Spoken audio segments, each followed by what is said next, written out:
नमस्कार दोस्तों, आप लोगों का स्वागत है आज के वीडियो में। जैसा कि डिस्क्लेमर है, the information provide on this channel is for the education and information purposes only. It is not considered to be an advice और recommendation of any kind whatsoever. Investment in stock market is subject to market risk. I am not a SEBI registered adviser. Kindly do your own research and consult your financial adviser before investing. The views shared in this video are for educational purposes only. ये disclaimer always आप लोगों के समक्ष इसलिए रखता हूँ कि आप लोग अपनी स्टडी करके चीज़ों को एनालाइज करने की कोशिश करें। कभी भी किसी दूसरे के कहने पे या उनके टिप्स पे इन्वेस्टमेंट नहीं होती है, क्योंकि जब तक आप सीखोगे नहीं, खुद से आप ट्राई नहीं करोगे, तब तक जो है कल्याण होने वाला नहीं है।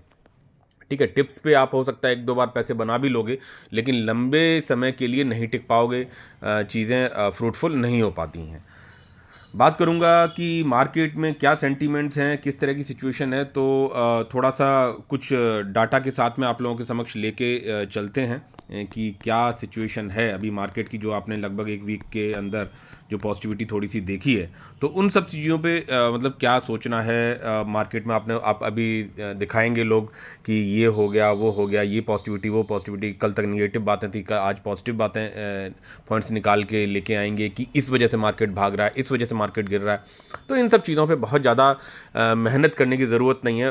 वेयरएज़ आपको कोशिश ये करनी चाहिए कि अब जो डिफरेंट कंपनीज़ हैं, डिफरेंट सेक्टर की कंपनीज़ हैं, उन पे आपका पॉइंट ऑफ व्यू क्या है, उनके फंडामेंटल्स, पैरामीटर्स, फ्यूचर फोकस, कौन कॉल, क्या कुछ मार्केट कैप है, किस तरह की सेफ्टी है, सिक्योरिटी है, परफॉर्मेंस लास्ट क्या रहा है, आगे का फ्यूचर क्या विज़न रख रहे हैं ये कंपनी। तो इन सब चीज़ों पे अगर आप डिसीजंस लेते हैं और अपनी स्टडीज़ के हिसाब से, कैलकुलेटेड रिस्क के हिसाब से अप्रोच अगर मार्केट में रखते हैं और लंबे समय में टिकते हैं, तो वेल्थ क्रिएट करेंगे। और अगर आप छोटा मोटा पोजिशनल ट्रेड या स्विंग ट्रेड के पॉइंट ऑफ व्यू से चलेंगे, तो जब तक मार्केट की स्थिति पॉजिटिव में रहती है, तब तक आप ट्रैप्ड नहीं होते हैं और कुछ कुछ पैसा बन भी जाता है। लेकिन जैसे मान के चलो आपने ऐसा 10 बार किया, स्विंग ट्रेड हो या कुछ भी हो, 10 बार किया, तो पैसा हो सकता है कि आपने काफ़ी स्मार्टनेस से काम किया, तो 5 से 6 बार काम मान लो कर भी लिया पॉजिटिविटी के साथ में। लेकिन आपकी एक हैबिट और एक कल्टीवेशन डेवलप हो जाता है कि भाई ठीक है, पहले आपने मान के चलो 10,000 20,000 10,000 20,000 के प्रॉफिट्स बुक करते थे, जो भी आपका लेवल हो। फिर बाद में 20 से 25, 25 से 30, 30 से 35,000 के प्रॉफिट्स करने लगे, 50, फिर 1 लाख, फिर लाइक दैट। लेकिन आप ये बात क्यों नहीं समझते हैं कि एक बार ही आपको फंसना पड़ेगा या फंस जाएंगे किसी भी शेयर में, अच्छे शेयर में भी, अगर उसकी सही वैल्यूएशंस पे आपने मान लो बाय नहीं कर पाया ड्यू टू एनी सेंटीमेंट्स या कहीं कुछ है, तो आप ट्रैप, तो फिर ये भी तो है कि आप वहाँ फंस जाएंगे। तो जो जितना कम समय में आपने पैसा बना लिया, वो टाइम मार्केट वापस ले लेगा उधर से आपको फंसा के। तो ये मेरा सोचना है। हो सकता है चीज़ें अलग हों, लेकिन ज़्यादातर लोगों के साथ में ऐसा ही होगा, क्योंकि जो मैं बात कह रहा हूँ कि ये मैक्सिमम मोस्ट लोगों को लेके चलने वाली बात है। तो सर, ये बात, फिर विचार इस बात पे आता है कि क्या किया जाए कि हमें एक सही रिटर्न सेफ्टी के साथ में आगे बढ़ते हुए मिल जाए। देखो, मैं ऑलवेज लर्नर के पॉइंट ऑफ व्यू से चीज़ों को सोचता रहता हूँ और इस बात पे हमेशा ध्यान रखता रहता हूँ कि भाई गलतियाँ तो होंगी, अगर वो कैलकुलेटेड होती हैं, हमारे रिस्क एपेटाइट के हिसाब से होती हैं, और उस गलती से हम कुछ सीख लेते हैं और आगे कुछ उसकी कह सकते हैं सॉल्यूशन ढूंढने की कोशिश करते हैं, वो एक्सपीरियंस लेके आगे बढ़ते हैं, तो फिर बात बनती है, मुझे जहाँ तक लगता है। अब ऐसा है कि जैसे मैं आपको कहूँ कि मैंने भी बहुत सारे शेयर्स में लॉस बुक किया है, लेकिन वो लॉस के बाद भी आज पॉजिटिविटी के साथ में बात कर पा रहा हूं, तो उसके पीछे के रीजंस ये हैं कि कहीं किसी ने मुझे पॉजिटिविटी दी, किसी शेयर ने पॉजिटिविटी दी। ऐसा नहीं है कि तुक्के में ही हर काम चला है, लेकिन 10 डिसीजंस में से मान के चलो अच्छे वाले डिसीजंस ने इतना अच्छा काम कर दिया कि वो जो गलत डिसीजंस हुए या वो डिसीजंस मैंने लिए रिस्क लेके, तो वहाँ पे बात बनी, कहीं कहीं पे बनी, कहीं कहीं पे नहीं बनी।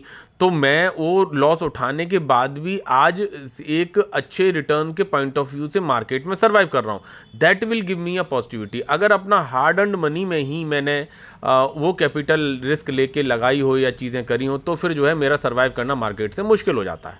आप ऐसा ऐसा समझ के चलिए, ठीक है। मेरे अगर आपके पुराने वीडियोस में मेरे साथ बने होंगे तो आपको इन सब चीज़ों का समझ आएगा। वीडियो ब्रदर काफ़ी लंबा होगा क्योंकि एजुकेटिव वीडियो है, तो चीज़ों को समझाना सिखाने के नेचर से आप लोगों के समक्ष लेके आ रहा हूँ। और रिक्वेस्ट ये है कि प्लीज़ चैनल को सब्सक्राइब करें, शेयर करें, थोड़ा सा इसको बूस्टअप दें, तो मुझे भी काफ़ी एनर्जी मिलती है कि मैं आप लोगों के समक्ष अपनी हर स्टडी को लाने की कोशिश करूं, ठीक है। अभी जो मार्केट की जो चाल है, जो कहा गया, ये डिफरेंट डिफरेंट जगहों से मैंने कटिंग को थोड़ा लेने की कोशिश की है, तो देख सकते हो कि निफ्टी अभी ये जो दिखा रहा है कि आपको एक महीने के अंदर के जो रिटर्न है, और ये सितंबर 2024 से रिटर्न है, यानी कि सितंबर 2024 में जो ऑल टाइम हाई पे था मार्केट अपना 26,000 के करीब का, वहाँ से लगातार फॉरेन इन्वेस्टर की सेलिंग रही, मंथ बाई मंथ लगातार गिरावट के दौर पर रहा। 5 महीने तक जो है मार्केट लगातार गिरा है, और अभी भी गिरा ही है। बस इसी वीक में थोड़ी सी पॉजिटिविटी आई है, और जिस तरह का नेचर रहता है कि स्मॉल कैप का, मिड कैप का और निफ्टी का यानी लार्ज कैप वगैरह, तो उसी हिसाब से पॉजिटिविटी का भी होता है और गिरावट का भी वैसे ही होता है। आपने देखा होगा कि अभी जब गिरावट हुई तो स्मॉल कैप वालों में धज्जियां उड़ गई, और हमारे पोर्टफोलियो में ज़्यादातर कंपनीज स्मॉल कैप की रही हैं, तो स्मॉल कैप में जो देख सकते हो कि धज्जियां उड़ गई। उस स्टेज में भी मैंने आपको जब देखा कि भाई यहाँ पे भी हम कैसे बच सकें कि पैसा भी ठीक ठाक लगा हो, डाइवर्सिफिकेशन भी हो जाए, और शेयर को बॉटम तो पकड़ नहीं पाएंगे, और जिस तरह की वॉलेटिलिटी स्मॉल कैप वगैरह में होती है उस तरह की वॉलेटिलिटी पे कैसे हमें मतलब जो है बचा जा सके या उसे मिनिमाइज किया जा सके, उस बाइंग स्ट्रेटेजी पे भी मैंने आप लोगों के समक्ष बात करी है और उसे करने की कोशिश करी है, ठीक है। तो यहाँ पे आप देख सकते हो कि निफ्टी स्मॉल कैप में जो पॉजिटिविटी है पिछले एक महीने के अंदर वो 10% की है, निफ्टी मिड कैप में 7 है, और निफ्टी में 6% की आ रही है। यानी कि अगर पॉजिटिविटी भी आती है तो जो ज़्यादा गिरा है वो उसमें पॉजिटिविटी भी ज़्यादा आएगी, गिरावट भी ज़्यादा आएगी। छोटे छोटे मार्केट कैप की कंपनीज होंगी, तो इसका मतलब ये भी नहीं कि पूरी डिपेंडेंसी भी उस पर बना दो। आपको डाइवर्सिफिकेशन सेक्टर वाइज और कंपनीज वाइज और मार्केट कैप साइज के हिसाब से भी करनी आनी चाहिए। और आज इतनी अभी ये जो पॉजिटिविटी हो गई, उसके बावजूद भी जो है सितंबर के वैल्यूएशन से लेवल से चीज़ें अभी भी देख सकते हैं। स्मॉल कैप में 16% की नेगेटिविटी है, 14% इसमें है और 11% की इसमें है। तो आप ये चीज़ें कवर होंगी, ऑल टाइम हाई पे जाएंगी, तो आपका भी पोर्टफोलियो रिटर्न बैक देगा ही देगा, ठीक है। जो दूसरी चीज़ है, ये आप देख सकते हो 4 साल में वीकली, मतलब इस हफ्ते जो मतलब अभी एकदम से जो पॉजिटिविटी आई, क्योंकि देखो एक चीज़ और मानो आप कि करेक्शन होता है, मान के चलो 5 से 6 महीने तक लगातार मार्केट गिरा, और सितंबर में वैल्यूएशंस आई थी भाई, इसीलिए बोला गया गिरा। रीजंस बहुत सारे आ जाएंगे कि इंडेक्स था, ये था, वो था, यहाँ मतलब बॉन्ड यील्ड है वगैरह वगैरह, बहुत सारी बातें कही जाएंगी, डॉलर इंडेक्स गिर रहा है, या टैरिफ लग गया, या LTCG आ जाए, कहानियां बनती रहेंगी और इनका इम्पैक्ट होगा भी। मैं ये नहीं कह रहा कि नहीं होता है, लेकिन हमें इन सब चीज़ों पे ज़्यादा गौर ना करते हुए अपने हिसाब से बढ़ना चाहिए। और ये देख सकते हो कि 4 साल में बोला गया कि वीकली तेजी जो है, अभी जो पिछले 4-5 दिनों में ही पॉजिटिविटी जो आई, तो वो बोले कि अभी तक की सबसे बड़ी तेजी आई है। इतनी तेजी एक वीक के अंदर 4 साल में कभी नहीं रही। तो वो क्यों रही इतनी एकदम से इतनी बड़ी तेजी क्यों रही कि 4 साल में किसी भी वीक में इतनी तेजी जो आई है कभी भी, वो उसके रिकॉर्ड को तोड़ा। यानी कि मार्केट्स, इंडियन मार्केट्स जो है वो काफ़ी सही पीई के वैल्यूएशंस पे, लेवल्स पे आ गए थे, ठीक है। कि काफ़ी एफआईज ने बहुत सेलिंग करी है, बहुत ज़्यादा सेलिंग करी है, तो चीज़ें नीचे आ गई। और रिटेल इन्वेस्टर से एक लेवल तक ही जो चीज़ों को सपोर्ट कर पाता है, तो वो एक अलग बात है।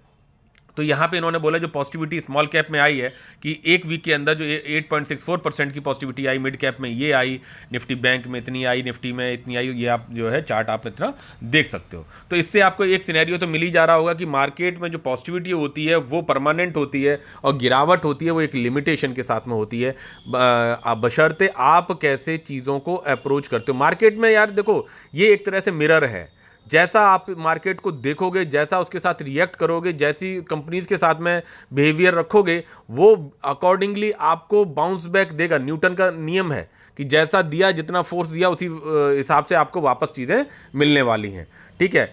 इस मामले में उधर मत चले जाना कि जैसे कुछ एक रील्स बननी हुई होती है कि भाई मैंने अगर 1 रुपये डाला तो 2 रुपये निकल के आ गए, फिर मैंने 2 रुपये डाल दिए तो 4 निकल के आ गए, फिर मैंने क्या किया, सब निकाल के डाल दिया, वापस नहीं आया। तो वो रील्स की तरफ मत जाना। लेकिन हाँ, ये है कि मार्केट का जो रिएक्शन होता है वो काफ़ी हद तक इसी तरह से है कि आप उसके साथ क्या बिहेव करते हैं।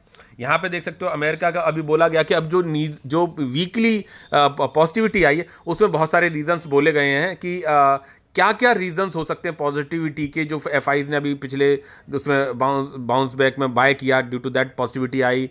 तो क्या रीजंस हो सकते हैं? तो उसमें बोला गया कि भाई बॉन्ड जो एक तरह से डॉलर इंडेक्स में जो गिरावट हुई है, ठीक है, बॉन्ड यील्ड में जो गिरावट है, बॉन्ड यील्ड का मतलब आप समझ ही पा रहे होंगे, किसी और दिन इसको डिस्कस करेंगे कि 2 साल में बॉन्ड अभी जो है पिछले जो बॉन्ड यील्ड रही है, तो वो गिरावट के साथ में आप देख सकते हो कि ये नीचे, जितना ये नीचे चला जाएगा उस हिसाब से हमारे लिए पॉजिटिविटी है, मतलब इतना रिटर्न उनको वहाँ पे रिटर्न कम मिलेगा, तो फॉरेन इन्वेस्टर्स मजबूर हो जाएंगे कि चीज़ों को भाई यहाँ पे ना लगा के वहाँ लगाएं। क्योंकि देखो, बिजनेसमैन किसी का सगा नहीं होता है, मैं आपको बोलूँ, ठीक है। हम लोग सोचते हैं हमारी कंट्री, हमारा ये, हमारा वो, प्रैक्टिकली बिजनेसमैन को सोचना भी वैसा ही चाहिए कि बिजनेसमैन हर उस जगह का है जहां 2 रुपए बनते हैं, ठीक है, जहां 2 पैसे बने वहीं पे हमें, हाँ, अल्टीमेटली थिंग्स जब हाई लेवल पे आ जाती हैं तो ज़रूर हम सोचते हैं कि हमारा घर, हमारा परिवार, हमारा जो कह सकते हैं शहर या हमारा देश, वो तरक्की करे एक लेवल पे जाके। पहले तो क्या है, आदमी इंडिविजुअली बिजनेसमैन ये सोचता है कि मैं कैसे ग्रो करूं,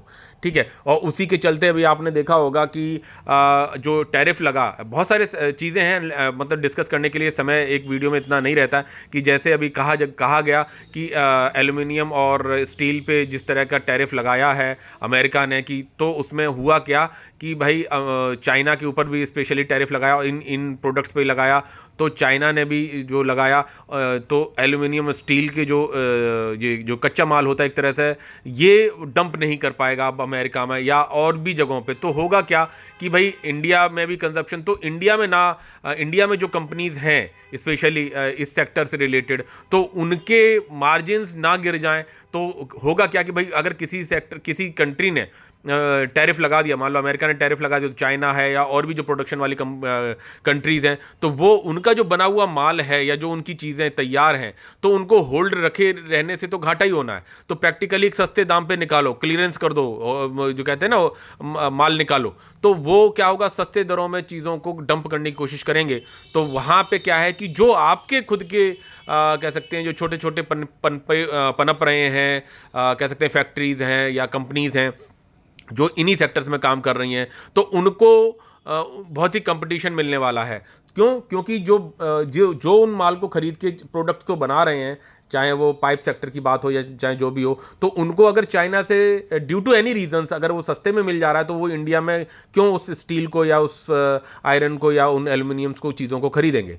तो और वहाँ पे तो ये इस वजह से अपनी चीज़ें बनी रहे, तो जो है इंडिया ने भी कुछ सोचा है कि भाई उस पर हम एक तरह से कुछ टैरिफ लगाएंगे, टैक्स कुछ लगाएंगे, सो दैट कि बाहर का सस्ता माल जो है हमारी कंट्री में ना डंप कर दिया जाए, और मैन्युफैक्चरिंग प्रोसेस के लिए जो हमारे जो नए नए छोटे छोटे सेक्टर्स ग्रो कर रहे हैं वो ना डंप हो जाए। तो इन सब चीज़ों पे मार्केट सोचता रहता है, चीज़ें सोचते हैं, ये सब गवर्नमेंट का काम है। हमें अपने हिसाब से सोचना चाहिए। ये जीडीपी का डाटा दे रखा है 2022 का, देन Q3, देन 2023 का दे रखा है, देन 1 2 3 4 क्वार्टर का दे रखा है, 24 का दे रखा है, और कैसे ग्रेजुअली डाउन जा रहा है। और यहाँ देख सकते हो कि छोटी सी यहाँ पे पॉजिटिविटी रही है इन कंपेयर टू Q3, तो चेंज जो एक्सपेक्टेड है या जो भी है। तो ये अप्स एंड डाउन्स ऐसा नहीं है कि पहली बार आ रहा है, और इनके रीजंस भी बहुत सारे रहे होंगे और रहते हैं यहाँ, ठीक है। तो इन सब चीज़ों पे ज़्यादा डीपली ना जाते हुए आप लंबे विज़न के पॉइंट ऑफ व्यू से अगर मार्केट में अप्रोच आपकी रहती है, तो जो है काफ़ी ब्यूटीफुली आप चीज़ों को कर सकते हैं। अब बात करूँगा कि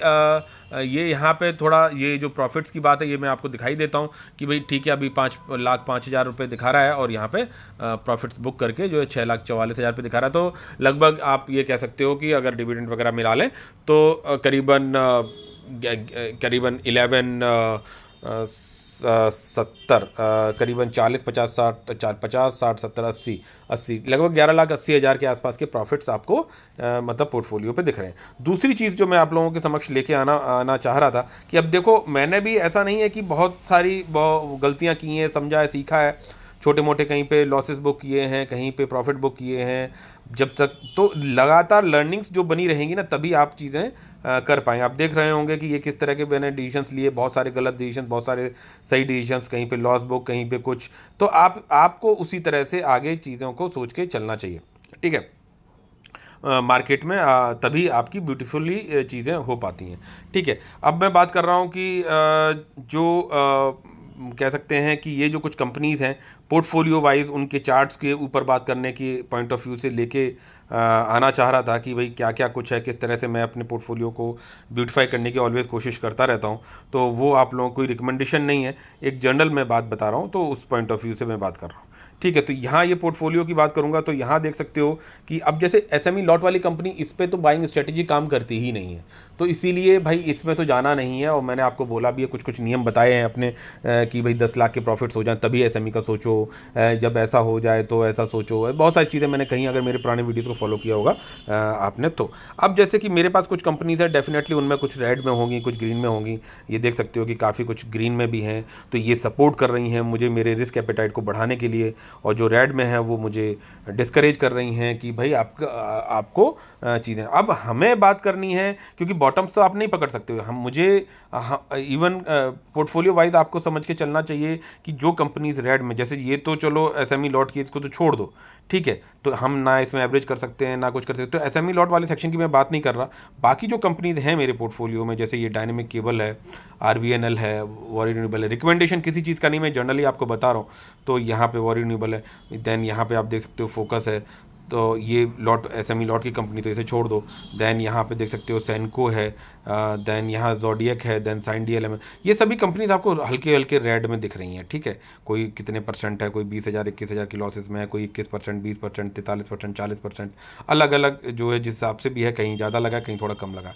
और एज ऑन डिप मैं अपना बाइंग के चीज़ों को करते हुए धीरे धीरे करके बढ़ता हूँ, ठीक है। एटम वाल्व्स की बात करूँ, केसॉल्स की बात करूँ, टीना रिवर, केपीआई ग्रीन, लक्ष्मी केमिकल्स, ठीक है, लेंसर कंटेनर की बात करो, सिग्मा है, यथार्थ है, सेक्सॉफ्ट है, मुफिन है, हरिओम पाइप है, रत्नावीर है, इलेक्ट्रस्मार्ट इंडिया लिमिटेड है, देन मैक पावर की बात करो, विस्तार अमर, बिग ब्लॉक है, ब्रांड कंसेप्ट्स है, पिरामिड है, वीपीआरपीएल है, आरबीजेड ज्वेल है, आरके स्वामी मुफ्ती। इसमें काफ़ी कुछ कंपनीज निकालनी भी हैं, वो अभी मैं उतना डीपली नहीं जा रहा हूँ, लेकिन छोटा मोटा पैसा जैसे कहीं लगा है तो इन पे मेरा ध्यान नहीं जाता है, ठीक है। जैसे यहाँ 5,000 रुपये लगे हुए हैं तो इस पे ध्यान मेरा अभी नहीं है, इस पे मेरा ध्यान नहीं है। 9,000 रुपये लगे, इस पे 5,000 रुपये लगे, तो इस पे मेरा कोई भी मतलब ना मैं इसे पढ़ रहा हूँ अभी, ना मैं देख रहा हूँ। देन जैसे कह सकते हैं कि तो इस तरह, जैसे अभी ये है 7,000 की इन्वेस्टिंग, तो इस पे मेरा अभी कुछ ध्यान नहीं है। तो जो 10,000 एंड बिलो की इन्वेस्टिंग है उस पे मेरा ज़्यादा फोकस अभी नहीं है। जिन कंपनीज में कि वो ठीक चल रही हैं या उनमें कुछ फंडामेंटली डाउन हुए हो गई हैं या कुछ है, कोशिश इस बात पे रहती है कि जो कंपनीज रेड में है, गिरावट में है, और वो कंपनीज यानी डेफिनेटली है उनमें मेरे बाइंग लेवल्स मेरे गड़बड़ हुए होंगे, तो उनको एवरेज किया जा सकता है, नहीं किया जा सकता है, क्या किया जा सकता है, उन सब चीज़ों पे मैं अपनी एवरेजिंग और चीज़ों को धीरे धीरे करता हूँ। जैसे गार्डन शिप बिल्डर्स है, ये देखो फ्लैट पे आ गया है, ठीक है, प्लेटिनम इंडस्ट्रीज़ है, ये फ्लैट पे आ गया है, और इस तरह से चीज़ों को करना और उसकी कंपनीज को पढ़ना। अब यहाँ से ये सब ग्रीन है, तो जहाँ से ग्रीन है वहाँ से ज़्यादा ध्यान नहीं देता हूँ। कोशिश रहती है कि जहाँ पे, अगर ये देख सकते हो कि आप, अगर मैं ये बात करूँ, देख सकते हो मनोरमा मैंने एक बार एंट्री बनाई, प्रॉफिट बुक की है, दोबारा फिर बना ली, और देख सकते हो 21% के रिटर्न है। ऐसे ही अगर आप चले जाओगे कह सकते हैं कि यहाँ पे आइज़मेक की बात कर लो, तो ये अभी भी रिसेंटली लिए, दोबारा से लिए, मतलब एक बार प्रॉफिट मैं पहले बुक कर चुका हूँ, ठीक है, तो दोबारा मैं इन्वेस्टमेंट और कंपनी को पढ़ के 28,000 रुपये की इन्वेस्टिंग हो गई, और ये अभी लिए 36% का रिटर्न है। अगर मैं ये 36% के रिटर्न और या इसी रेशियो के पॉइंट ऑफ व्यू से आऊँ तो हो सकता है मैं चीज़ों को कुछ ज़्यादा बेटर तरीके से कर पाऊँ, लेकिन विज़न वो रहता नहीं है, ठीक है। आप कहोगे सर आपके देखो 36% विद इन नो टाइम बने, तो आपको प्रॉफिट बुक करना चाहिए, ठीक है। 10,000 रुपये आपके सीधे बन रहे हैं, 28,000 रुपये पे तो आप बुक करना चाहिए। क्यों?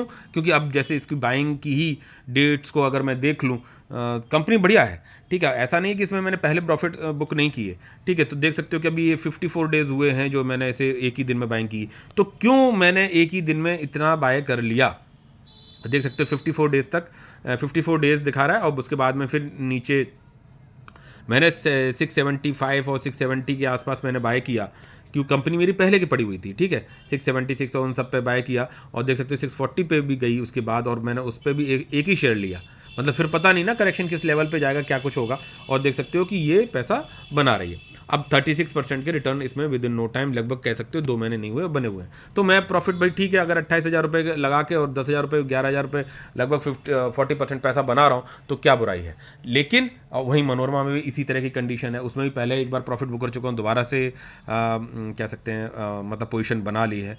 यहाँ पे कहाँ गया, ठीक है, तो ये देख सकते हो आप, तो ये देख सकते हो 21% के रिटर्न है, ये भी बहुत ज़्यादा समय नहीं हुआ, 8,500 रुपये ही लगा पाए। डिपेंड करता है कि आपके पास इन्वेस्टमेंट के लिए पैसा कितना बचा है। और इसको मैं अगर देखूं तो इसमें कितने दिन हुए हैं बाइंग किए हुए, तो ये देख सकते हो कि इसमें 23 डेज़ ही हुए हैं, 20 डेज़ के करीब हुए हैं 20 दिन में, और पैसा 21-22% का बना हुआ है। एक शेयर 2 शेयर 1 शेयर, और इस तरह की एक एक एक एक एक एक करके बना हुआ है, ठीक है। तो ये चीज़ें हैं, और 19 दिन 20 दिन के करीब हुआ है, तो पैसा जरूर लिमिटेड लगा है, 8,500 रुपये है और 21%, तो मैं प्रॉफिट बुक कर लूँ, फिर उस पैसे को कहीं और लगा लूँ। वीनस पाइप में भी देख सकते हो कि आप मेरे पैसे मतलब जो है रिटर्न कितना ह्यूज बनना था, उसके बाद फिर नीचे आई, लेकिन कुछ चीज़ें लंबे समय के लिए भी सोच के चलनी पड़ेंगी, ठीक है। अब जैसे मैं यहाँ पे मेरे जो एज पर माई फंड्स में धीरे धीरे करके इन्वेस्टिंग की जर्नी जो मैंने आपको सिखा रखी उस हिसाब से मैं एवरेज करता रहता हूँ। और वहीं मैं बात करूँ, अगर ये सब जब कंपनीज़ के बारे में डिस्कस कर रहा हूँ, तो एक चीज़ ये बात निकल के आती है कि ये सब चार्ट्स हैं, और इनमें आप पहले बात तो मैं आपको ये दिखा दूं कि जैसे अभी मैंने मनोरमा की बात करी और मैंने बात करी आपके साथ में आइजमेक की, तो उसका ऐसा नहीं है कि उसको मैंने पहले नहीं ख़रीदा है, पहले भी मैंने बुक किया है। और हालांकि वो एक तरीका नहीं है, मुझे तो नंबर ऑफ़ कंपनीज कम करनी थी, इस वजह से मैंने चीज़ें बेची। ऐसा नहीं है कि कंपनी ख़राब हो गई थी इस वजह से मैंने सेल आउट किया, क्योंकि जो कंपनी ख़राब हो गई उसको मैं दोबारा नहीं लेता हूँ। यहाँ पे अगर मैं आइजमेक की बात करूँ तो ये जो है कि अगर 7 नंबर पे मिल जाएगा, अगर इसको यस ये देख सकते हो, तो ये आइजमेक का डाटा दे रखा है। ये यहाँ पे ये जो अभी मैं होल्ड कर रहा हूँ 722 क्वांटिटी, और एक बार मैं ये क्वांटिटी 43 में बुक कर चुका हूँ, ठीक है। नहीं सॉरी, मैं उल्टा बोल गया, यस ठीक है। ये मैंने पहले कभी ली होगी और 275 के प्राइस पे कंपनी को ख़रीदा होगा, और 9,000 9,500 की प्रॉफिट मैंने आप बने होंगे, तो वो मैंने बुक कर दिए। 704 पे मैंने सेल आउट कर दिया, और 6,000 रुपये की बाइंग वैल्यू थी, 15,000 रुपये 15,500 पे मैंने सेल आउट कर दिया 22 क्वांटिटी के साथ में। अब मैंने दोबारा से एंट्री बनाई कंपनी में आइजमेक में, और देख सकते हो कि जो 671 का बाइंग वैल्यू आई और 36% का रिटर्न दिखा रहा है, और 43 क्वांटिटी पे है, 28,000 की इन्वेस्टिंग है, तो अच्छी कंपनी। अब इसको थोड़ा सा हम लोग पढ़ लेंगे चल के, तो इस तरह से कभी कभी छोटी मोटी प्रॉफिट्स किए जा सकते हैं। हालांकि मैं इसके लिए रिकमेंड नहीं करता हूँ, लेकिन एक जनरल बात बता रहा हूँ। EIJKLM, और मैं मनोरमा की जैसे बात करूँ तो उसमें भी मैंने शायद एक बार किया था, इस तरह से कुछ प्रॉफिट्स को बुक कर लिया था। यहाँ देख सकते हो ये रहा मनोरमा, और यहाँ पे आप देखेंगे कि 71,383 का प्रॉफिट बुक किया था, मतलब 71,000 प्लस का 151 क्वांटिटी थी, और 356 का प्राइस पे मैंने एवरेज बैठा होगा, और सेल प्राइस जो है 829 पे। और ये समय कितना लगा होगा, ये बहुत कम ही समय लगा होगा, 133% तक के रिटर्न है। दोबारा से अब कंपनी ठीक है नहीं ठीक है, हमें उस पर चलना चाहिए, ठीक है। 53,000 की इन्वेस्टिंग 1,25,000 पे बेचा है, 71,000 का प्रॉफिट बुक किया है, दोबारा से फिर पोजीशन बना लिया। हालांकि क्वांटिटी बहुत कम है। जब भी कभी देखो होता क्या है कि ना नज़र बनी रहती है ड्यू टू एनी सेंटीमेंट्स, मतलब कंपनी में गड़बड़ नहीं होनी चाहिए। इस तरह से दसियों कंपनीज में आपकी जब नज़र बनी रहेगी, बशर्ते पूरे ब्रह्मांड को ना देखते हुए कि केवल आप अपने कुछ स्टॉक्स को फॉलो करते हुए पोर्टफोलियो पे, और अगर आप डिसीजंस लेने में सक्षम हो जाते हैं तो जो है कि आप बड़ा लेवल की भी चीज़ें कर सकते हैं, ठीक है। तो यहाँ पे मैं आपको बोलूँगा, तो इस तरह के जैसे मनोरमा में मैंने प्रॉफिट्स बुक किए, दोबारा से एंट्री बनाई, लेकिन हालांकि छोटी एंट्री हो पाई, वेयर एज आइजमेक में एंट्री बड़ी हुई इन कंपेयर टू कह सकते हैं कि मनोरमा। तो अब बात करेंगे कि क्या कुछ फ्यूचर प्रॉस्पेक्ट्स दिखाई पड़ते हैं। अब ये देख सकते हो, मनोरमा की बात करूं, यहाँ पे पॉजिटिविटी दिखाई पड़ रही है, और ये देख सकते हो कि जब भी मौका लगे चीज़ों को आपको बटोरना आना चाहिए, ठीक है। यहाँ पे देख सकते हो 1,000 के आसपास ये सपोर्ट का लेवल दिखाई पड़ रहा है इसमें, और देख सकते हो गिरावट या कंसोलिडेशन, ये सब चीज़ें देखो मिलेंगी आपको। ये बार बार जो है ये गिरावट देख सकते हो, आपको ये मिली, आपको बस फाइंड आउट करना है कि ये क्यों है, कहाँ पे है। 25% गिरावट है, सितंबर 2022 से लेकर जनवरी 2023 में, इतना भी पेशेंस हमारे अंदर नहीं होता है। हम सोचते हैं कि बस एक महीना, 1.5 महीना या 20 दिन में, विद इन द डे यार, सेकंड टू थर्ड डे में पैसा बन जाना चाहिए। आज खरीदा है, कल 5% पर सर्किट, 2-3 दिन में 10-15-20% सर्किट मिल जाए और बस मैं निकल जाऊँ, ठीक है। तो लेकिन हर बार ऐसा नहीं चलता, आपको थोड़ा सा चीज़ें को पकाना पड़ता है। यहाँ देख सकते हो 25% की गिरावट है, यहाँ देख सकते हो कि ये गिरावट रही थी करीबन 22% की, और यहाँ भी देख सकते हो तो ये अपने टॉप से जो गिरावट की बात करूँ तो मैं कह रहा हूँ कि लगभग 11-12% तक की गिरावट है। लेकिन वहीं पे अगर टॉप से गिरावट की बात करूँ, ये देख सकते हो कि अगर ये टॉप से गिरावट की बात करूँ तो ये भी लगभग 20% के आसपास की गिरावट मतलब रही है। और मैंने डिसीजन भी लगता है मैंने इसी दिन लिया था, देख सकते हो मैंने सेल आउट किया होगा, प्रॉफिट बुक करे थे, आपको दिखाया। और यहाँ पे देख सकते हो कि 28 फरवरी को जिस दिन बड़ी गिरावट आई थी मार्केट में, सेलिंग आई थी फॉरेन इन्वेस्टर्स की, और उसी दिन शायद मैंने ये डिसीजन लिया था। अगर मैं अपने पोर्टफोलियो पे चलते हैं तो वीडियो लंबा हो रहा है, लेकिन ये ब्रदर है कि आपको काफ़ी कुछ अप्रोच सीखने को मिलेगा। मैं अगर मनोरमा पे आ जाऊँ तो ये देख सकते हो 10 शेयर लिए हैं, और बाइंग डेट क्या है तो देख सकते हो कि 28, यस ये देखो 28 को ही एक शेयर लिया, मौका नहीं लगा, दोबारा से फिर लिया। देख सकते हो 3 मार्च को मैंने इसमें बढ़ा दी क्वांटिटी। भाई आपके पास पैसा तो धीरे धीरे करके ही आएगा ना। 3 मार्च को मैंने इसमें बाइंग कर ली, तब भी पैसा जितना लगाना था उतना नहीं लगा। और देख सकते हो 4 को जब मैंने इसे 845, 837, 800 पे बाय किया, और 4 तारीख को, 4 मार्च को 2025 को 750 पे भी, मतलब उसके भी लेवल्स को भी ब्रेक किया। और यहाँ पे मुझे अब फंड्स होते तो मैं 100 क्वांटिटी में खरीद लूँ, ठीक है। तो हमें लेकिन डिसीजंस को सोच के समझ के लेके ही बढ़ना पड़ता है। और देख सकते हो कि 4 मार्च को जो यहाँ पे 28 की जो गिरावट दिखाई पड़ रही है, अगर आप चलें यहाँ पे, ये देख सकते हो कि यहाँ पे देख सकते हो कि ये 2-1 दिन में ये जो छोटी सी नीचे गिरावट आई 750 तक को मतलब टच किया है।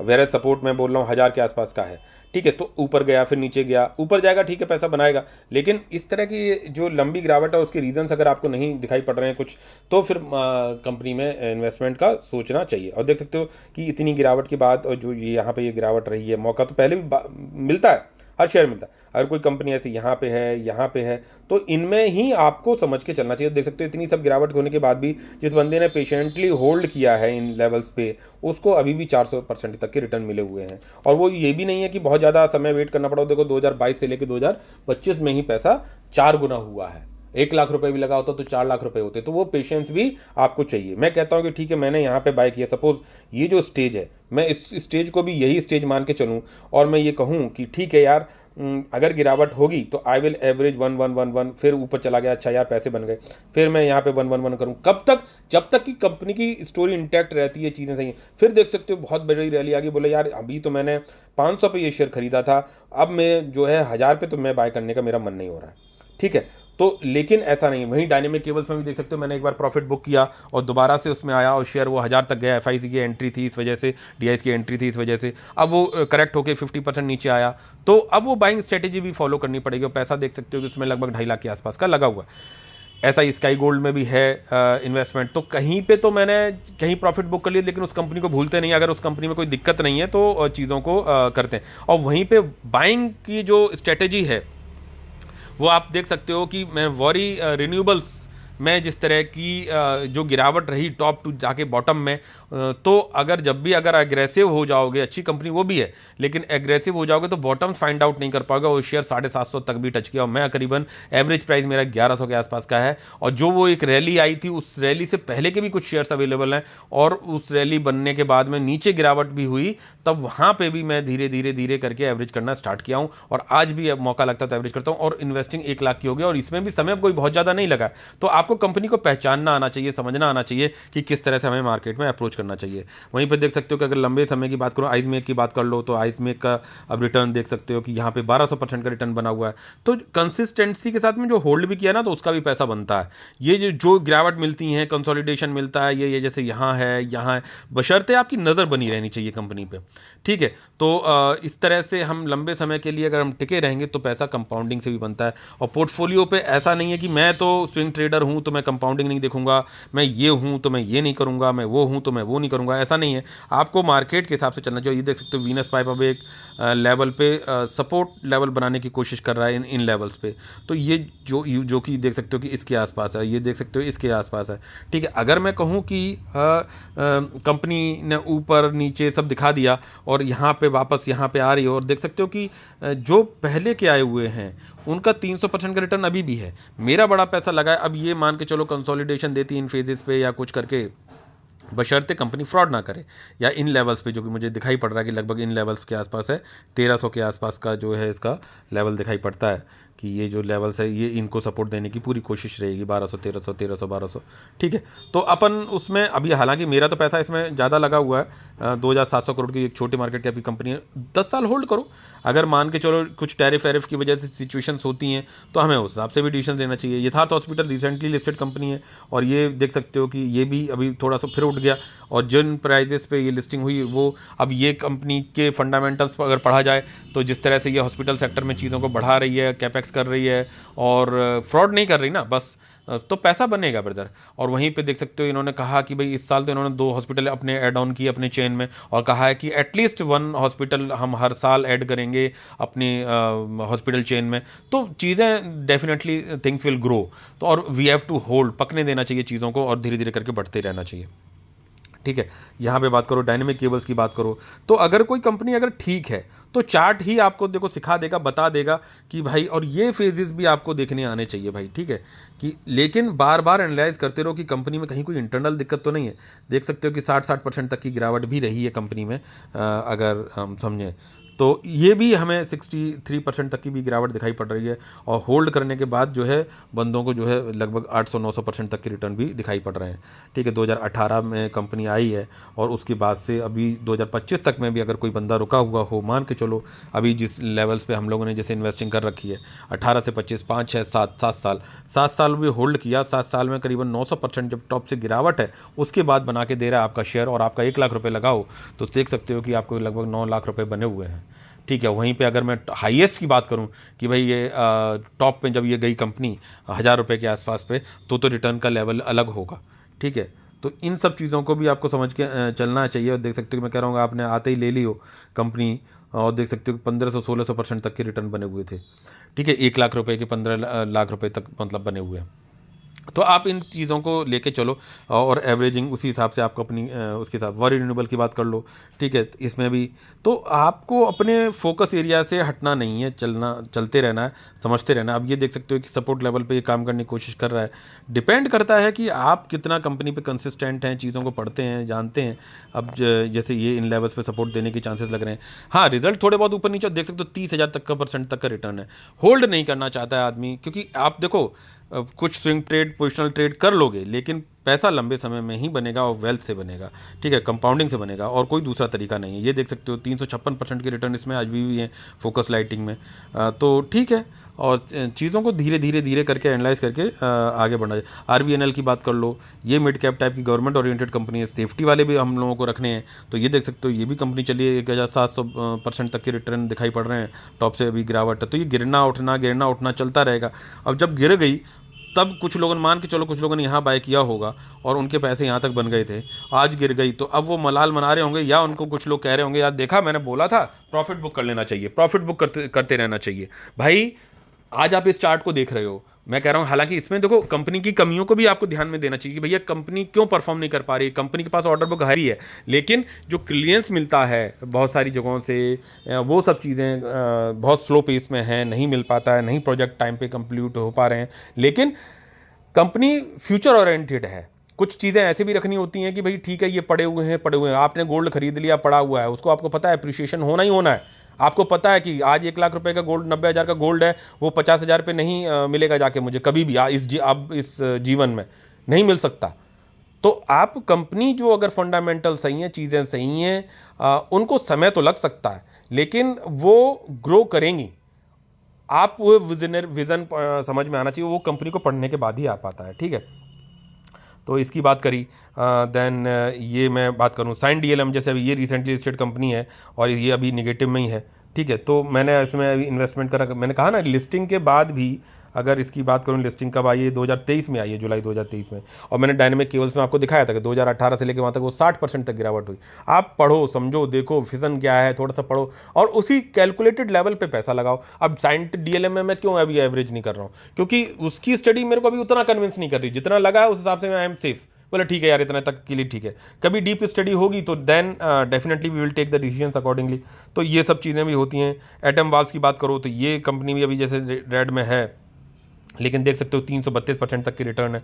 कौन के रिटर्न है? जिसने होल्ड किया है, जिसने इन लेवल्स पे बाय किया और फिर उसके बाद होल्ड किया है, तो उसका रिटर्न भी बहुत बना होगा, लेकिन उसके बाद गिरावट भी हो गई। तो ये फेस तो देखना ही पड़ेगा कि 1 लाख के 5 लाख बन गए, 5 लाख के फिर 2 लाख रह गए।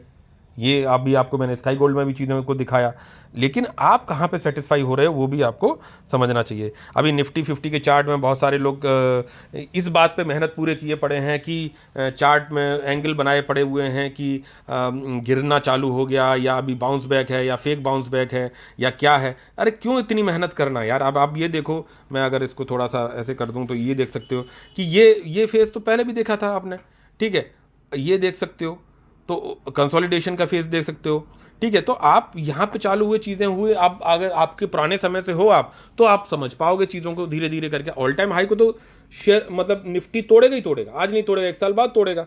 तो आप उन सब चीज़ों पे अपनी मेहनत क्यों व्यर्थ कर रहे हो? आपके पास जो फंड्स हैं धीरे धीरे करके लगाओ, ये भी नहीं घर बेच के पूरा लगा देना चाहिए। होल्डिंग की क्या पावर होती है, मैं बिल्कुल नहीं भूल पाता हूँ इस बात को कि अच्छी कंपनी नहीं है, लेकिन फिर भी मतलब मेरे पास जो भी हो, होल्डिंग में जो शक्ति है ना वो दूसरी जगह है ही नहीं। क्योंकि कुछ तो ऐसा चीज़ ज़रूर रखो कि जो कि होल्ड करना है कि भाई ठीक है। अब ये मैं हर बार में मतलब इस चीज़ को मैं मलाल मानता हूँ कि देख सकते हो कि उजास एनर्जी, जो कि आप में से काफ़ी लोग जानते होंगे कि हालांकि ये शेयर अच्छा नहीं है, ऑपरेटर ड्रिवन है, कोई फंडामेंटल्स तब पढ़ने नहीं आते थे, बस ऐसे खरीद लिया, पेनी स्टॉक था खरीद लिया, भाई पैसा बनाना है, पैसा बनाना है, कुछ भी करके पैसा बनाना है। ऐसे नहीं बनेगा। मैंने सब कर्म करके देखे हैं भाई। हाँ, फ्यूचर ऑप्शन नहीं किया, इंट्राडे नहीं किया, बस ये 2 नहीं करके बाकी इन्वेस्टिंग के पॉइंट ऑफ व्यू से मैंने सब कर्म करके देखे हैं। मुझे फंडामेंटल्स नहीं आते थे, बैलेंस शीट नहीं आती थी, फ्यूचर पर। तो लर्निंग विल पे यू, ठीक है। देख सकते हो 45,820 शेयर्स थे मेरे पास, और 45,820 शेयर्स आज की डेट में जो है, अगर उजास एनर्जी की बात कर लो, ठीक है, तो मतलब पैरों तले ज़मीन खिसक जाती है मेरे, ठीक है। अब देख सकते हो कि इतनी ये टॉप से गिरावट के बाद भी आज 410 पे, और 410 के भाव पे भी जो है 45,810 शेयर्स जो हैं, 820 शेयर 410 के रेट में। और देख सकते हो कि 1,87,00,000 रुपए एक शेयर एक ही बना के देता है। मैंने कितने रुपए लगाए थे? 1,40,000 समथिंग कुछ लगाए थे। इसका मतलब ये नहीं जाके आप ऐसे ही लगा लो। ये मैं दिखाता क्यों हूँ? अच्छा ठीक है, मैं कहता हूँ कि अगर उजास एनर्जी से मैंने होल्ड किया, ये मैक्सिमम शायद 3 लाख तक बने थे। अगर इसका जो हाईएस्ट प्राइस था ना वो 3 लाख तक था। तो मैं कहता हूँ 1,40,000 कितने रुपए मैंने लगाए थे। अगर ये मेरे को 3 लाख रुपए बना देते, मतलब हाईएस्ट पे अगर मैं बात करूँ, तो ये जो देख सकते हो कि अगर मैं इसमें उजास ये आ गया, ये यहाँ पे उजास की बात कर रहा था, तो ये देख सकते हो, तो यहाँ पे देख सकते हो 3 रुपये पे मैंने ख़रीदा था, और 45,820, 1,40,000 की मेरी बाइंग थी, और मैंने हल्के से लॉस में ही निकाल दिया था, क्योंकि डर लग रहा था कि उस समय के लिए मेरे लिए बड़ा पैसा था। अरे ठीक है, आज 1,40,000 रुपये की इन्वेस्टिंग डाल के छोड़ सकता हूँ, क्योंकि पोर्टफोलियो मुझे और मेरे रिटर्न्स मुझे वो एक फ्रीडम दे रहे हैं कि हाँ भाई आप यहाँ तक के लिए सोच सकते हो। जैसा कि रुल्का में मैंने जो बैट ली या कुछ किया, ऐसा नहीं कंपनी ख़राब हो गई या क्या कुछ है, लेकिन 1 लाख के लॉस लेके भी आज I am able to survive in this गिरावट के फेज़ में मैं कंटिन्यू हूँ। तो ये चीज़ें आपको समझ में आनी चाहिए। तो 1,40,000 रुपये को अगर मैं छोड़ ही देता केवल, तो भी मेरे पास 3 लाख रुपए बने होते, 3 करोड़ रुपए बने होते हैं। तो क्या कहते हैं, सबके सब ये बोलते बोले यार इस बंदे को बहुत कुछ आता है, इसने पैसा बना लिया, इसने ये कर लिया। भाई 3 करोड़ रुपए मुझे मेरी बैंक नहीं दे सकती, मेरी जॉब नहीं दे सकती है पूरे जीवन कमाने के बाद। तो आप ये सोचो कि कितनी बड़ी, ठीक है मैं मानता हूँ नादानी में ही सही, गलत तरीके से सही, लेकिन होल्डिंग शेयर मार्केट में बने रहना कितना ज़रूरी है। अगर आप ज़िंदगी में फ्रीडम चाहते हो ना, फाइनेंशियल फ्रीडम चाहते हो, तो बने रहना बहुत ज़रूरी है, और गलतियों को एक्सेप्ट करते रहो, कैलकुलेटेड लेवल की करो। अब जैसे 1,40,000 रुपये मान के चलो मेरे 0 हो जाते, सपोज, यही तो हो सकता था, और क्या होता भाई, ले लिया तो ले लिया। अभी भी जो मेरे पास पोर्टफोलियो में कंपनीज हैं, आपने देखा होगा डायमंड केबल्स में थोड़ा बड़ा पैसा लग गया। हालांकि अब तो अलग है कि भाई मैं पढ़ के ले रहा हूँ, स्टडी करके ले रहा हूँ, देख के ले रहा हूँ, कंपनी के फ्यूचर कौन कॉल को ले रहा हूँ। उस समय मुझे कुछ नहीं पता था। तो तब आप मार्केट में इतना बड़ा पोटेंशियल है कि होल्डिंग से बात बनती है, पैसा बनता है। उसे ज़ीरो हो जाने दो यार, हो जाने दो। हाँ, जिस ये है कि बिल्कुल ही बहुत बड़ा फ्रॉड है और आपके पोर्टफोलियो अलाउ नहीं कर रहा है, तब आपको डिसीजंस लेने पड़ते हैं। लेकिन अगर मैं ये कहूँ कि होल्डिंग, आज मेरे पास जितनी कंपनीज हैं लगभग 60 के आसपास है, जिसमें से मैं कहूँगा कि 10 11 12 कंपनीज तो ऐसे मान लो जिनमें 10,000 से कम की इन्वेस्टिंग है, कहीं पे बहुत ही कम है, ना के बराबर। तो प्रैक्टिकली देखा जाए तो 50 शेयर्स के आसपास ही है जो ठीक से हैं, जिनमें मैं पैसा आए दिन एवरेज करता रहता हूँ, डालता रहता हूँ। अगर मैं इसको आप लोगों के समझ लाऊँ तो वीडियो लंबा ज़रूर हो रहा है, लेकिन आपको ये पूरी सेशन और चीज़ों को समझना आना चाहिए। अब यहाँ मैं बात करूँ कि ये करीबन 61 होल्डिंग्स हैं। इनमें से काफ़ी ऐसी होल्डिंग हैं जिनको मैं फ्यूचर में हो सकता है उनमें एवरेजिंग करूं या ना करूं, या मैं क्योंकि मैं पढ़ लेता हूं कंपनी को, तब फिर उसमें कन्विंस आ जाता है और वो करेक्टेड लेवल पर होती है, तो फिर मैं उसमें डालता हूं और अपनी इन्वेस्टिंग के रेशियो के हिसाब से डालता हूं। मतलब कि जो मेरे पास अगले महीने सेविंग आएगी उस सेविंग को ही डालना है। ऐसा नहीं कि मुझे अपने कामों को रोक के आए, लालच में नीचे मार्केट आए वो मैं डाल दूँ, नहीं, ऐसा नहीं करना है। उस कैलकुलेटेड लेवल पे चीज़ों को पड़े रहने दो। अब जैसे मैंने 1,40,000 के आपको मैंने बताया कि उसमें पड़े थे और वो पोटेंशियल लग रहे थे 3 करोड़ बनाएंगे। हालांकि ऐसा ब्लंडर होता नहीं है, प्रैक्टिकली बना दे, लेकिन ठीक है, मैं कह रहा हूं कि अगर 1,40,000 रुपये भी आपको 3 लाख 4 लाख रुपए, जो क्योंकि आप फंडामेंटल्स के साथ में डाल रहे हो पैसा, आप फ्यूचर प्रोस्पेक्ट्स के हिसाब से पढ़ के डाल रहे हो, डाइवर्सिफाई करके डाल रहे हो, पहले से तो काफ़ी बेटर डाल रहे हो। अब करना क्या है, करना होल्ड है भाई, ठीक है। उसने वो बहुत कम समय में पैसा बना दिया था उसने, लेकिन यहां पे आप क्या करोगे कि केवल होल्ड करके डाल दिया। अरे 10 साल पड़ा रहने दो यार, जीरो हो जाने दो, लेट इट बी, जीरो हो जाने दो। जीरो के लिए तो उसे बिल्कुल बहुत बड़ा ब्लंडर करना पड़ेगा ना भाई, तो वो चक्कर में नहीं है। और आपके जो शेयर्स चल गए हैं वो पोर्टफोलियो में बैकअप दे रहे हैं। अभी आप देखो कि अगर वीबीएल में इतना पैसा ना बना होता, वीबीएल में 7 लाख प्लस भी मैंने देखे हैं, वीबीएल में इतना पैसा ना बना होता तो क्या मेरी इस तरह से टोन होती? नहीं। तो अब ये मुझे सेफ्टी दे रही है, स्काई गोल्ड में इतना पैसा ना बना तो इसका डबल भी बना था, 4 लाख प्लस भी बने थे, लेकिन वहीं 23,000 रुपये लगे थे और आज देख सकते हो कि 33,000 रुपये करीब मैंने इन्वेस्टिंग पहुंचा ली। मार्केट कैप अभी भी छोटा है, तो जब भी डिप मिले, वैल्यूएशन सही मिले, चाहे वो बड़े मार्केट कैप की हो, मिड कैप की हो, स्मॉल कैप की हो, उनमें वैल्यूएशन वाइज जहां पे चीज़ें सही मिलने लगे, आपको टाइम किए बिना बिना लालच के इन्वेस्टिंग में जो है आपको कॉइन्स अपने डालते रहना है। और इस तरह से सोच के डालना है कि ये वो प्लॉट्स हैं, ये वो बाग है जो कि आजीवन हमको फल देगा और हमारी आने वाली जनरेशन्स को भी देगा। इसमें से हो सकता है 1-2 पेड़ खराब निकल जाएंगे, सूख जाएंगे, उसमें फल नहीं निकलेंगे, इस तरह की ब्रीड होगी या कुछ इस तरह का आप मान सकते हो। लेकिन अगर आपने 100 पेड़ लगाए हैं अपने बाग में, तो उनमें से जब वो अपने कह सकते हैं परिपक्व स्टेज पे आ जाएंगे, तो वो हर साल सीजन आपको वो आम का मिलेगा ही मिलेगा। वो आपको बाग छाया और कह सकते हैं फल जरूर देगा ही देगा। ठीक है, तो इस तरह से सोच के चलना चाहिए। डीजे प्लास्टिक की बात करो तो यहाँ पे भी ये कुछ पैसा बनाया हुआ है इस कंपनी ने। E2E नेटवर्क की बात करो तो यहाँ पे भी बना हुआ है। आइज मेक में बना हुआ है, दोबारा से एंट्री बनाई। DCI इन्फोटेक, केन्स टेक्नोलॉजी, एक्सिकॉन हो गया, कॉन्टिनेंटल सिक्योरिटीज़ हो गया। इसमें आप जैसे, हाँ, मैं बात कह रहा था कि जिनमें कम पैसा लगा है तो उसमें बढ़ाने का मौका, अब मौका हर शेयर देता है। अगर जैसे मुझे लगता है कि मान के चलो E2E नेटवर्क बढ़िया कंपनी है और अगर इसने मौका नहीं दिया तो ये क्या करेगी, ये पैसा बनाएगी। और इसने पैसा बनाया और फिर जाके ऊपर के लेवल्स पे जाके फिर मौका किसी रीजन से देगा। वो रीजंस को देखना है, समझना है, जानना है और अपने स्टेक को बढ़ाना। अब जैसे कि मैं स्काई गोल्ड की बात करूं, 1500-1600% के रिटर्न यहाँ पे मतलब दिखाई पड़ते। जब 23,000 की इन्वेस्टिंग थी तब 23,000 रुपये 4 लाख रुपये बना रहे थे, विद इन नो टाइम बना रहे थे। कंपनी पकड़ में आ गई, कंपनी को पढ़ा, स्टडी किया, डीप एनालिसिस किया, सब कुछ किया और पोटेंशियल दिखाई पड़ा, बोला ठीक है, हो सकता है आगे समय में इसके बिजनेस में नरमी आ जाए, मे बी, तो ग्रोथ कम होगी, लेकिन आपका पैसा तो उतना बन चुका क्योंकि उस लेवल पे तो कंपनी पहुंच ही चुकी है, कर ही रही है। ऐसा तो हाँ, फ्रॉड करेगी तो पैसा जीरो कर देगी। तो आपको जब जब मौका मिले, मौका हर शेयर देता है, तो देख सकते हो 23,000 की इन्वेस्टिंग लगभग हमने 33,000 पे मैंने पहुंचा ली, तो 10,000 रुपये बढ़ा लिए ना।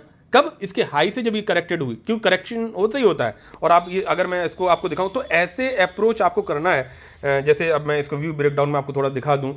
और पोर्टफोलियो में कुछ कंपनीज ऐसी हैं जिनको मैं, एक नंबर ऑफ कंपनीज के लिए 61 दिखाई पड़ रही हैं, but practically I am considering 50 companies only, कि जिनको मैं इन्वेस्टमेंट मानता हूं। तो आप ये देखोगे कि 2023 में, जून 2023 में कंपनी को मैंने पकड़ा है, ठीक है, 310 के भाव पे लिया है और ऐसे 10 शेयर, 2 शेयर, 5 शेयर, 1 शेयर, तरीका मेरा वही रहा। और अब जैसे कि मेरी स्टेज हो गई है कि भाई मेरे पास कुछ प्रॉफिट्स हैं, तो मैं अब जब इन्वेस्ट करता हूं तो पैसा थोड़ा सा 50% पैसा मैं बड़ा डाल लेता हूं, फिर एवरेजिंग करने की कोशिश करता हूं, जैसा मैंने डायनेमिक केबल्स में किया। तो होगा क्या कि बोला कि सर पैसा ज़्यादा लग जाएगा। भाई मैं अपने हिसाब से सोच रहा हूं कि अगर उसमें 2 लाख प्लस लग गए तो मेरे पोर्टफोलियो एंड रिटर्न्स के पॉइंट ऑफ व्यू से मैं उसमें एवरेजिंग करते करते, क्योंकि अब वो 500 का एक बेस सपोर्ट दिखाई पड़ता है उसमें कि जब तक कोई रीजंस नहीं आएंगे तो उतना उसमें सपोर्ट रहेगा। तो जब वो सपोर्ट रहेगा तो आई विल डेफिनेटली एवरेज करूंगा। हो सकता है कंपनी मुझे मौका ये दिए रहे 6 महीने तक, क्या पता, तो उसमें इंटरनल प्रॉब्लम नहीं होगी तो चीज़ें चलती रहेंगी। और देख सकते हो कि इस तरह से मैं इसमें ये इन्वेस्टिंग करता रहा 281। और देख सकते हो कि आप कोई भी कंपनी में एंट्री करोगे आपके प्राइस से तो नीचे जाएगा ही जाएगा। ठीक है, 310 से मैंने जो चालू किया, और देख सकते हो 295, 291, 291, 281, 273, 281, 270। आज भी तो डायनेमिक केबल्स को मैंने 700 के करीब लिया था, जो जाके अब 500 के करीब, 500 प्लस पे टच कर रही है। लगभग 200 रुपए के नीचे है ना, हूं ना मैं पर शेयर, लेकिन I am averaging once I am confident कि हाँ चीज़ें सही हैं। हाँ भाई, अगर टैरिफ वॉर की वजह से कुछ चीज़ें कॉम्प्लिकेटेड है तो लेट इट बी, वो मेरे लिए मौका है। तो ये है, ऐसा भी नहीं करना है कि पूरी डिपेंडेंसी उस पर बनानी है। तो 279, 279, 270 देख सकते हो कि 278, देन जुलाई, देन 277, 75, 73, 70, 70, 260, 247, और फिर ये बोनस शेयर्स मिल गए। तो ये पैसा बना हुआ है।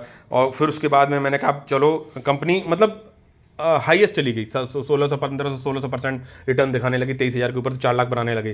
तो वो कोई जगह नहीं होती है पैसा लगाने की, मैंने मौका वो भी देगी, दोबारा देगी। और फिर देख सकते हो कि ये 400 पे मैं इस पे फिर लगा कि मुझे अब जब मौका देगी कंपनी ठीक है तो मुझे इसमें पैसा डालना है। तो मौका जब मुझे लगा तो भाई फिर, और जो आप बाय करो, जो मौका आप जिस जगह पे सोचोगे उससे नीचे जाएगा ही जाएगा शेयर। तो देख सकते हो कि 402, 400, रीजन जो भी हो, 395, 388, और आई एम एवरेजिंग कर रहा हूँ 2 शेयर, 4 शेयर, 1 शेयर, 1 शेयर, 363, 335 धीरे धीरे करके, और 330, 329, 344, 330, 318, 311, 302, 321, 320, 320, 360, 321। अब देखो ठीक है, तो 360 पे बाय किया, 321, और ये 10,000 रुपए की बाइंग मैंने बाद में कर ली कंपनी में। तो और स्टेक बढ़ गया ना, तो 23,000 रुपए से ये स्टेक जो है 33,000 के करीब पहुंच गया। और रिटर्न जो कभी 1600% दिखाई पड़ते थे वो करीबन 800 के करीब दिखा रहे हैं। तो आपको, और जब कंपनी वापस, अभी जैसे स्काई गोल्ड के चार्ट को ही देख लें, थोड़ा सा वीडियो पर तो लंबा हो रहा है तो पता नहीं आप लोगों को कैसा लगे। मेरी कोशिश तो ईमानदारी की तरफ है कि चीज़ों को आपको लोगों के समक्ष सही लाऊं। चैनल का कितना चलता है नहीं चलता वो अलग बात है। ठीक है, तो यहाँ पे आप देखेंगे कि अब जैसे इसके रिटर्न की बात करूँ, देख सकते हो मैक्सिमम रिटर्न कितना दिखाई पड़ रहा है कि 1389% की रिटर्न दिखाई पड़ रहे हैं। और मैं इसमें जो है कि मेरा अगर रिटर्न की बात करूँ मैं इसमें, तो मेरे 1500-1600% तक की रिटर्न देखी, मतलब कंपनी ने अपने लोवेस्ट जो, क्योंकि मैंने बिल्कुल बॉटम पे इसमें बाय कर लिया था। ठीक है, तो मैंने 1500+ तक की रिटर्न जो आपको दिखाई पड़ रहा है ना, ये वाले रिटर्न मैंने देखे हैं इसमें अपने 23,000 की इन्वेस्टिंग में। 23,000 रुपये 4 लाख रुपए बना रहे थे। अब ये टॉप से करेक्टेड दिखाई पड़ रही है, तो और कंपनी को दोबारा से पढ़ो, चीज़ें दिखाई पड़ती हैं। तो ये एक बेस सपोर्ट यहाँ पे दिखाई पड़ रहा है, तो आई विल एवरेज। अब ये समय हो सकता है इतना लंबा समय हो सकता है इतना लंबा समय हो, तो उतने दिनों तक उतनी सैलरीज, उतनी सेविंग्स, और जब जब डिप मिले due to any reasons, market के एक्सटर्नल रीजन के पॉइंट ऑफ व्यू से, आई विल एवरेज 1 करके। अब क्या है कि नंबर ऑफ कंपनीज पहले मेरे पास बहुत ज़्यादा होती थी, तो मेरे लिए थोड़ा सा डिसीजन लेना मुश्किल होता था। Nowadays things are in a different nature. VBL रखना है, स्काई गोल्ड रखना है, धीरे प्लास्टिक रखा हुआ हूँ, E2E है, आइसमेक है, डीसे इन्फोटेक है, केन्स है, एक्सिकॉन लॉट वाली कंपनी है, तो इनमें एवरेजिंग की कोई बात ही नहीं बनती, तो इनको छोड़ दो। कॉन्टिनेंटल सिक्योरिटीज़ पे मैं बहुत ज़्यादा पैसा नहीं लगा सकता हूँ, लेकिन एक ठीक लेवल पे है कि बहुत छोटी कंपनी है, तो पड़ा है वो ऐसे छोड़ दिया, मतलब एक तरह से ठीक है। बहुत करेक्ट होगी तो रीज़न देखेंगे, अगर कुछ है तो ठीक है, नहीं तो ई मुद्रा है, इसमें मौका लगेगा, कभी पढ़ूंगा डीपली तो इसमें भी बढ़ाऊंगा मैं, क्योंकि कंपनी मुझे ठीक ही दिखाई पड़ती है। EMS लिमिटेड भी मुझे सही दिखती है, जैगल भी ठीक है, इसमें भी देख सकते हो इन्वेस्टिंग बढ़ा भी दी 1,06,000। अब आप देखो ना कि 1,06,000 की इन्वेस्टिंग नहीं थी जैगल में कम की इन्वेस्टिंग थी, लेकिन मौका लगा ड्यू टू मार्केट सेंटीमेंट्स कुछ भी हो, इसमें मैंने पैसा बढ़ा दिया। अब ये कंपनी अगर मान के चलो, जैगल की बात करूं, पहले मैं यहीं पे कवर कर दूं फिर मैं आगे की बात करूंगा। जैगल की अभी मैं चार्ट पे दिखाऊंगा थोड़ा सा। NDR ऑटो की बात करूं, यहाँ 27,000 की इन्वेस्टिंग, इसमें भी बढ़ाना है, ये कंपनी भी बेटर दिखाई पड़ती है। हाईटेक पाइप्स में, पाइप सेक्टर में मेरे पास इन्वेस्टमेंट काफ़ी हो गया, इसलिए मैं थोड़ा सा अपने आप को रोक रहा हूँ, नहीं ज़्यादा बढ़ा रहा हूँ, हालांकि बहुत ही छोटी इन्वेस्टिंग है इसमें, तो अभी मैं कुछ कह नहीं सकता इसके लिए। वीनस पाइप में देख सकते हो बहुत बड़ी इन्वेस्टिंग है। सेल्कोर गजट्स, ये लॉट वाली, इसको छोड़ दो, अभी मनोरमा की बात कर ही ली मैंने, इसमें इन्वेस्टमेंट बढ़ानी है, अच्छी कंपनी है। लेकिन वैल्यूएशंस को आपको देखना आना चाहिए कि आप किन लेवल्स पे उसको उमा एक्सपोर्ट्स को अभी थोड़ा डीपली पढ़ना पड़ेगा, तो देखना पड़ेगा कि भाई कितना रखना है, इसमें क्या करना है। कोचिन शिपयार्ड मौका देगी, जब जब मौका देगी I use to buy on dip. Sika Interplant ठीक दिखती है, जब भी मौका लगेगा तो डेफिनेटली बढ़ाएंगे, कोशिश करेंगे। अगर जब भी जीके वायर में भी देखा जा सकता है, छोटा मोटा बढ़ा सकते हैं। नेटवेब इसमें मौका लगेगा तो ज़रूर इसमें बढ़ाएंगे। निन सिस्टम बढ़िया लगती है, मौका लगेगा तो इसमें भी बढ़ाएंगे, और मौका देता है शेयर, ऐसी बात नहीं है। इन्हीं सब में तो पैसा बढ़ाना है मुझे बाद में, जो मेरी अब फ्यूचर की इन्वेस्टिंग होगी इन्हीं सब में बढ़ाना। ओरिएंटेक है, इसमें पैसा बढ़ा देंगे। एक बार मैंने इसमें प्रॉफिट बुक कर लिए थे, दोबारा से फिर इन्हें एंट्री बढ़ाई। अब ये 600 रुपये मेरी कंपनी में काउंटिंग में आ रहे हैं 61 में, तो क्या मतलब है।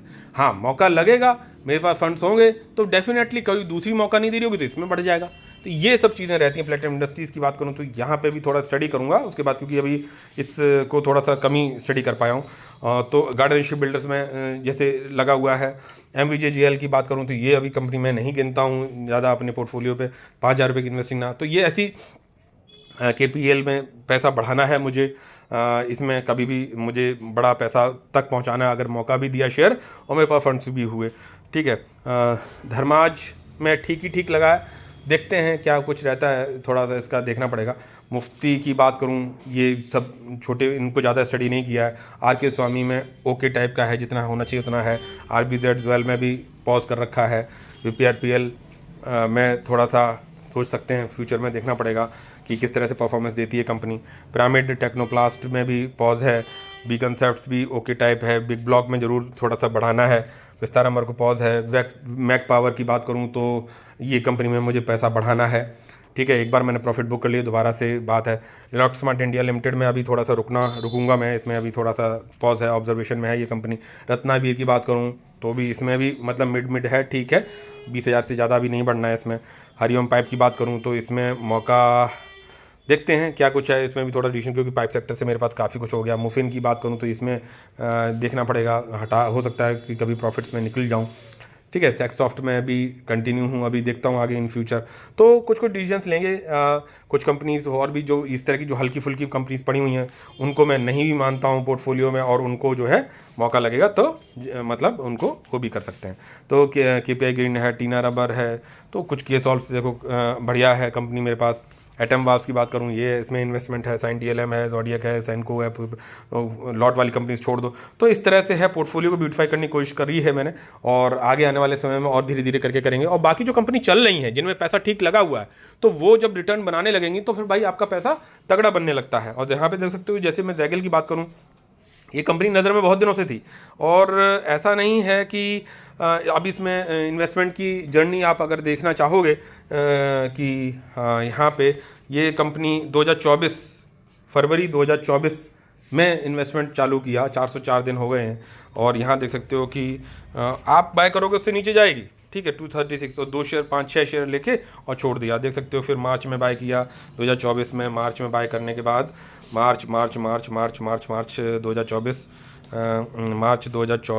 देन मार्च 2024 मई में 2024 में बाय की 20 क्वांटिटीज़ देख सकते हो आप, ये इकट्ठे बढ़ाए मैंने। देन फिर उसके बाद 4 जून 2024, जुलाई 24, देन जुलाई 2024, और उसके बाद ये देख सकते हो 250। थोड़ा सा मार्कर ले लेता हूँ तो यहाँ से क्लियर हो जाएगा। थोड़ा सा वीडियो ब्रदर बहुत लंबा हो रहा है, लेकिन सीखने के लिए ज़रूरी है। और यहाँ देख सकते हो कि ये बाइंग जो थी एक स्टेज की 256 डेज, और कंपनी को मैंने समझ लिया, वही समझ में आ गया चीज़ें। मैंने कहा मौका जब भी लगेगा तो पैसा ज़रूर लगेगा।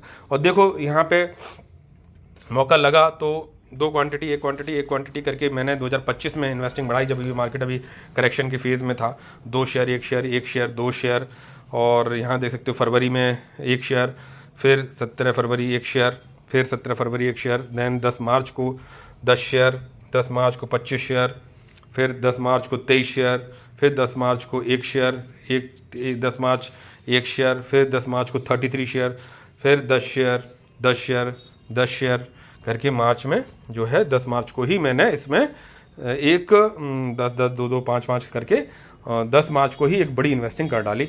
और 10 मार्च 2020 शेयर, 10 शेयर 1 10 और 10 3 10 10 4 देन एक करके यहाँ तक पहुँचा ली। तो ये देख सकते हो कि आप 2025 में इसमें अब ये 2025 में जैगल में अब जैसे इन्वेस्टमेंट में जैगल, हाँ, इसमें इन्वेस्टमेंट बढ़ा दी और 4,800 करोड़ की कंपनी है और मैंने 1 लाख रुपए लगा दिए। तो investing is a long term process. अब आप ये देखो कि मार्च 2024 में मैं किसी कंपनी में आया, उसके मैंने दूसरे दुनिया भर के रिजल्ट्स देखे, अपडेट्स देखे, चीज़ें देखी, नज़र में बनी रही यार इस कंपनी में कभी ज़िंदगी में मौका मिलेगा, ज़रूर पैसा बढ़ाएंगे। तो जब दोनों चीज़ें साथ में होती कि मौका भी लग गया, पैसा भी है, तो उस जगह पे फिर बड़ा पैसा लग जाता है।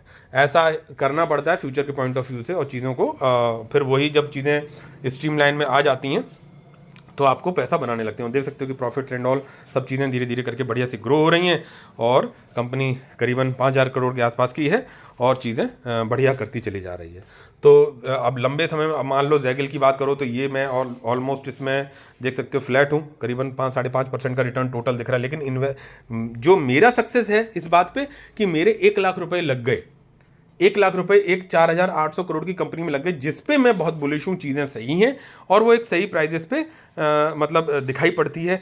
फ्यूचर पोटेंशियल काफ़ी दिखाई पड़ता है।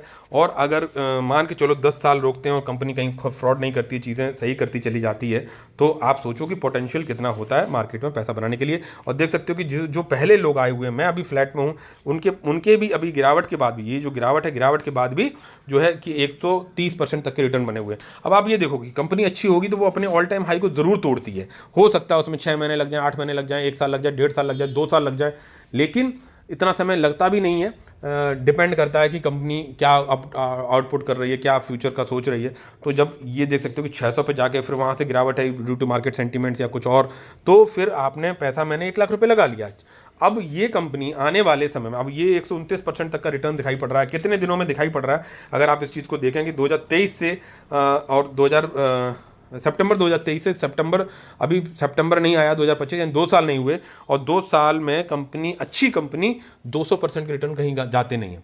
छोटे मार्केट कैप की जो कंपनीज होती हैं जो सही हो, और ये अभी करेक्शन की फेज में 129% 130% के रिटर्न में फिर भी बनी हुई है। मैं कह रहा हूँ कि 100% ही मान लो अगर, क्योंकि आप तो एकदम यहाँ तो बाय नहीं कर लेते, आप करते बाय यहाँ करते, फिर कुछ यहाँ करते, तो मैं कह रहा हूँ कि 70-80% के रिटर्न में भी बने हुए लोग होंगे जो यहाँ पे और यहाँ पे आए होंगे। अब इसी तरह के फेजेस हो सकता है अभी कंटिन्यू रहें, तो आपको फ्यूचर विजनरी होना पड़ता है। और जब ये कंपनी 5 साल 8 साल 9 साल होल्ड कर लिया तो हज़ारों % के रिटर्न जब मिल जाते हैं, तो 1 लाख के जब हज़ारों % रिटर्न मिलेंगे तो एक एक कंपनी आपकी 1 लाख के 10-10 लाख रुपए बनाएंगे।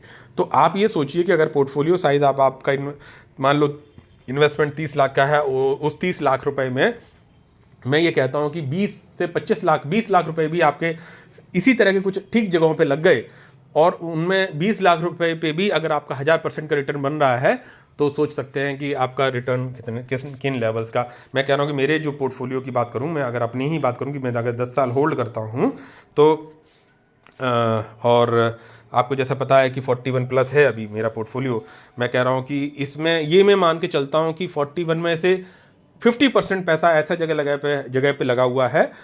मैं इसमें कहीं कुछ भी नहीं करता हूँ, तो 20 लाख रुपए ऐसी जगह पे लगा हुआ कि जो आने वाले 10 सालों में जो है कि 1000% तक का रिटर्न आराम से, मतलब 20 लाख रुपए पे तो 1000% तक का रिटर्न तो पक्का बनेगा मिनिमम। तो मैं कहूँ कि अगर 20 लाख रुपए को लेके जो कंसिडरेशन कर रहा हूँ, ये मेरे सब ख्याली पुलाव है मैं, लेकिन आप लोगों के समक्ष जरूर लेके आता हूँ। तो अगर मैं इनको 1000% के हिसाब से भी कर दूँ तो मल्टीप्लाई बाई 10 हो जाएगा, मे बी 1000% मैं दो, हाँ ठीक है 10 हो जाएगा। तो ये देख सकते हो कि 1 10 100 1000 10,000 लाख 10 लाख करोड़, तो 20 लाख 2 करोड़ बनने में, ये मिनिमम की बात कर रहा हूँ, कि सक्षम हो सकते हैं अगर 1000% आपके पोर्टफोलियो का 50% भी 1000% का रिटर्न बना दे रहा है आने वाले कह सकते हैं कि 8 से 10 सालों में, ठीक है। और अगर ये 2 करोड़ रुपए भी बन जाते हैं, तो मैं जो जॉब कर रहा हूँ या मैं जहाँ जॉब कर रहा हूँ, तो इतना रुपया भी मुझे मेरे रिटायरमेंट तक, मेरे सैलरी से एंड ऑल सबसे मेरे को मतलब हो सकता है थोड़ा बहुत इसी के आसपास तक का चीज़ें मिल पा रही हूँ। लेकिन वहीं पे ये जो पैसा लगा है, ये भी मुझे इसी लेवल की चीज़ों को, उससे ज़्यादा चीज़ें की लेवल को देने को तैयार है, जबकि आगे जाके कंपाउंडिंग होने लगती है। तो इस तरह से आप सोच के चलिए, मैंने काफ़ी समय ले लिया, तो मुझे लगता है मुझे क्लोज करना चाहिए। मिलते हैं नेक्स्ट वीडियो, प्लीज़ लाइक जरूर करिएगा, शेयर करिएगा, सब्सक्राइब करिएगा। विद दिस वर्ड्स मिलते हैं नेक्स्ट वीडियो में। टिल देन जय हिंद, जय भारत, बाय बाय।